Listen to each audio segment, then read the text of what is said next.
Храм Зевса Олимпийского, также известный как Олимпион или колонны Зевса Олимпийского, колоссальный храм в центре Афин, ныне находящийся в руинах. Он был посвящен Зевсу Олимпийскому, название которого произошло от его положения как главы олимпийских богов. Строительство началось в VI веке до нашей эры во время правления афинских тиранов, которые задумали построить величайший храм в древнем мире, но он был завершен только во время правления римского императора Адриана во II веке нашей эры, примерно через 638 лет после начала проекта. В римский период храм, включавший 104 колоссальные колонны, был известен как самый большой храм в Греции и вмещал одну из самых больших культовых статуй в древнем мире.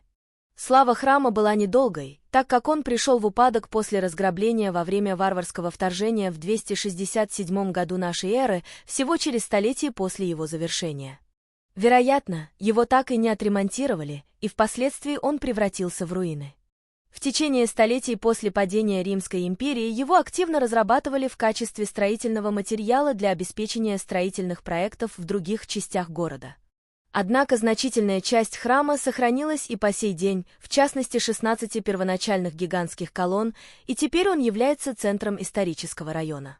Храм находится примерно в 500 метрах к юго-востоку от Акрополя и примерно в 700 метрах к югу от центра Афин, площади Синтагма. Его фундамент был заложен на месте древнего открытого святилища, посвященного Зевсу.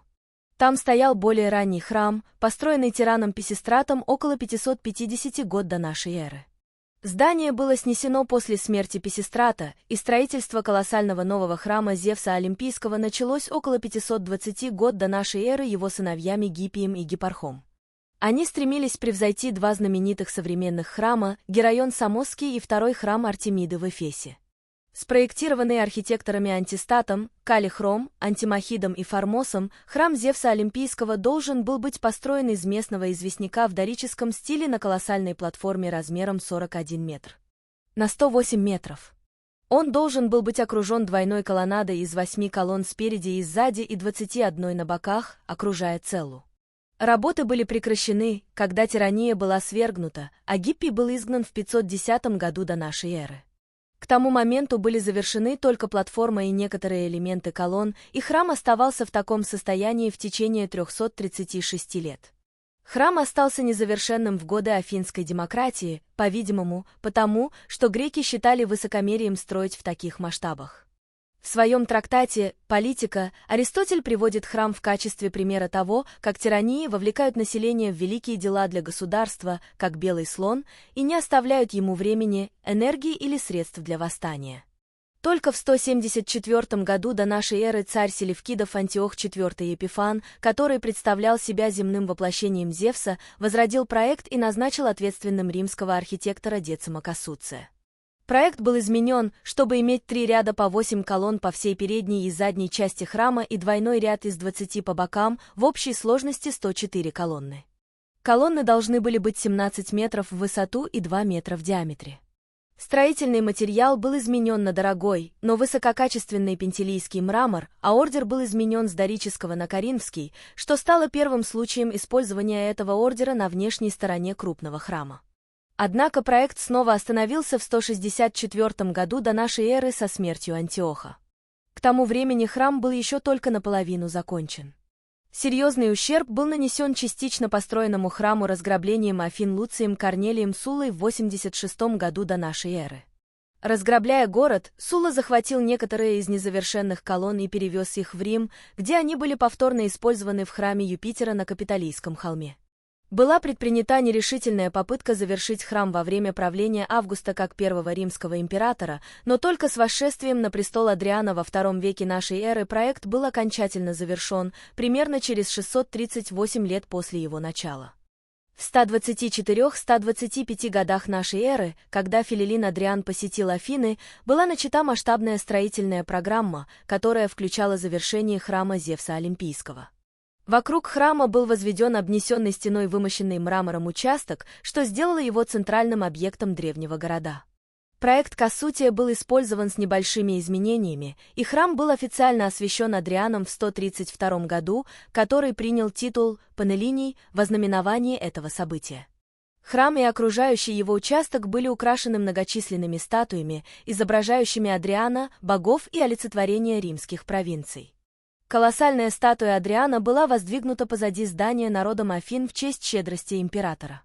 Столь же колоссальная хризоэлефантиновая статуя Зевса занимала целу храма. Форма конструкции статуи была необычной, так как использование хризоэлефантина к этому времени считалось архаичным.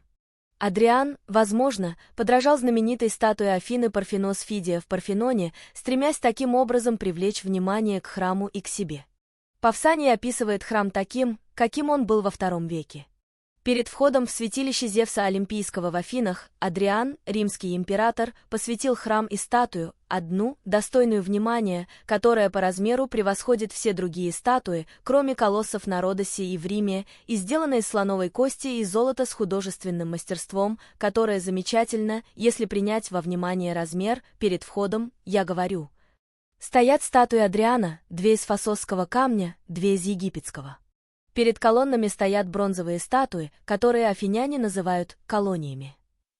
Вся окружность территории составляет около 4 штатов, и они полны статуй, ибо каждый город посвятил изображение императора Адриана, и афиняне превзошли их, посвятив позади храма замечательный колосс. Внутри стен находятся древности, бронзовый Зевс, храм Кроноса и Иреи и ограждение Геи, земли, называемой Олимпиадой. Здесь пол открывается на ширину локтя, и они говорят, что по этому руслу стекала вода после потопа, который случился во времена мифического царя Девкалиона, и в него они каждый год бросали пшеничную муку, смешанную с медом. На колонне находится статуя Исократа. Есть также статуи из фригийского мрамора персов, поддерживающих бронзовый треножник, и фигуры, и треножник достойны внимания.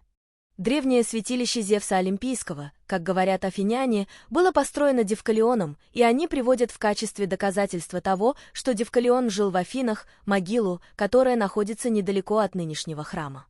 Адриан построил и другие здания для афинян, храм Геры и Зевса Панелениаса, общий для всех греков. Храм был сильно поврежден во время разграбления Афин герулами в 267 году нашей эры. Маловероятно, что его восстановили, учитывая масштабы ущерба, нанесенного остальной части города, и он был полностью разрушен землетрясением в V веке. Материал из разрушенного здания был включен в базилику, построенную поблизости в V или VI веке. В течение последующих столетий храм систематически добывался в карьерах, чтобы обеспечить строительными материалами и материалом для домов и церквей средневековых Афин. К концу византийского периода он был почти полностью разрушен, когда Сириако де Пицциколли, Кириак Анконский, посетил Афины в 1436 году, он обнаружил, что из первоначальных 104 колонн все еще стоят только 21. В период Османской империи храм был известен грекам как дворец Адриана, в то время как турки называли его дворцом Белкиса, из турецкой легенды о том, что храм был резиденцией жены Соломона. 15 колонн стоят сегодня, а 16-я колонна лежит на земле, где она упала во время шторма в 1852 году.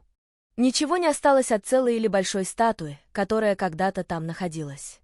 Храм был раскопан в 1889-1896 годах Фрэнсисом Пенроузом из британской школы в Афинах, который также сыграл ведущую роль в реставрации Парфенона.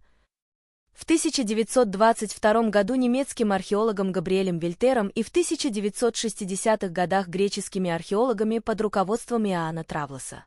Храм, наряду с окружающими его руинами других древних сооружений, является исторической территорией, находящейся в ведении Эфората древности и Министерства внутренних дел Греции. Сегодня храм является музеем под открытым небом, частью объединения археологических памятников Афин. Как исторический памятник он охраняется и контролируется Эфоратом древностей. 28 июня 2001 года Вангелис организовал хор Методир в храме Зевса Олимпийского в контексте миссии НАСА на Марс. Сопрано Джесси Норман и Кэтлин Баттл приняли участие в концерте, который освещали 20 телевизионных сетей из Америки, Австралии, Канады, Японии и европейских стран под руководством ирландского режиссера Деклана Лоуни. Хоровое выступление собрало тысячи людей внутри олимпийских объектов и за пределами храма, на пустых улицах Афин. К Норману и Батлу присоединились лондонский Метрополитен-оркестр и Греческая национальная опера, а также более сотни человек, одетых в древнегреческую одежду. Экран, установленный в Олимпии, соединял визуальные образы древнегреческих представлений, вазы, фрески и статуи, которые наделяли музыку образами планеты Марс.